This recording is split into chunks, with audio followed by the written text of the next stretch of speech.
Welcome to Magi kitchen Tamil. நம்ம இன்றைக்கி பார்க்க போகிற சுவையான செட்டிநாடு கிரேவி தாங்க. வாங்க பார்க்கலாம்.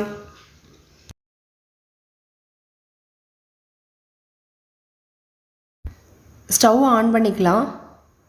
மசாலா வறுக்கிறதுக்கான எண்ணெய் தேவையான அளவு. வரமிளகாய் 4 சேர்த்துருக்கேன்.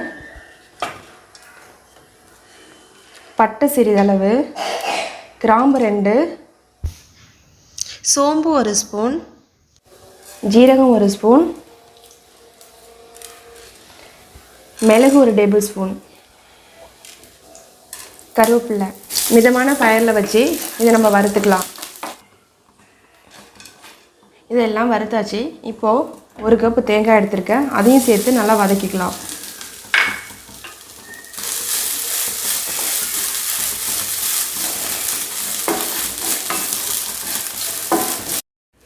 தேங்காய் நல்லா வதங்கிடுச்சு. நம்ம ஸ்டவ் ஆஃப் பண்ணிக்கலாம். ஆனதுக்கப்புறம் அரைச்சிக்கலாம். வச்சது ஆறிடுச்சு. இப்போ நம்ம பேஸ்ட் பண்ணிக்கலாம்.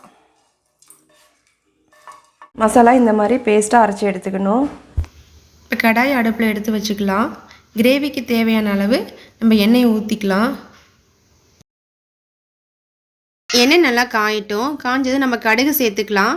கடுகு நல்லா வெடிக்கணும். நல்லா வெடிச்சு வருது. இப்போ நம்ம கருவேப்பிலையை அது கூட சேர்த்துக்கலாம்.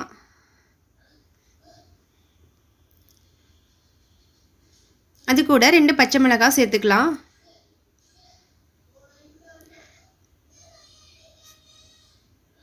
சிறிதளவு மிளகு ஜீரகம் அது கூட சேர்த்து நல்லா வதக்கிக்கலாம். நம்ம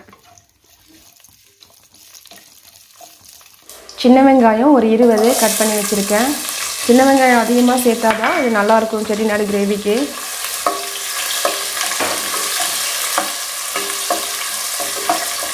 இப்போது தக்காளி 1 சேர்த்துக்கலாம். அது கூட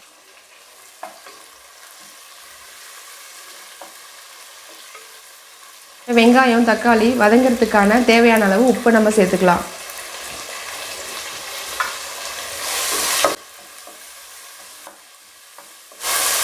தக்காளியும் வெங்காயமும் நல்லா பேஸ்ட் ஆகணும். அப்போ தான் கிரேவிக்கு நல்லா டேஸ்ட் கிடைக்கும் உங்களுக்கு. நான் இஞ்சி பூண்டு 1 டேபிள் ஸ்பூன் போடுறேன். சேர்த்து இதையும் நல்லா பச்சை வாசனம் போகிற வரைக்கும் நல்லா வதக்கிக்கலாம். 1/4 ஸ்பூன் மஞ்சத்தூள், 2 டேபிள் ஸ்பூன் மல்லித்தூள், காரத்துக்கு 1/2 ஸ்பூன் மிளகாத்தூள் போடுறேன். நீங்கள் கூட்டியோ குறைச்சியோ போட்டுக்கலாம். இந்த மாதிரி நல்லா பேஸ்ட் மாதிரி நல்லா வதக்கி எடுத்துக்கணுங்க. இப்போ நம்ம அரைச்சி வச்ச மசாலாவை இது கூட ஆட் பண்ணிக்கலாங்க. இந்த பேஸ்ட்டோட இந்த மசாலாவை நல்லா கிளறி விட்டுக்குங்க. நம்ம இந்த கிரேவிக்கு தேவையான அளவு உப்பு சேர்த்துக்கலாம்.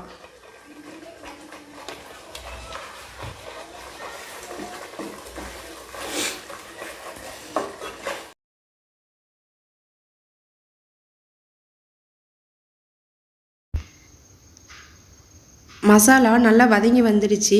இந்த மசாலா வேகிறதுக்கான அளவு நம்ம தண்ணி கொஞ்சம் சேர்த்துக்கலாம். இப்போ நான் 1/2 கிலோ சிக்கன் எடுத்திருக்கேன். இந்த கிரேவியில் இப்போ ஆட் பண்ணிக்கலாம் சிக்கனை.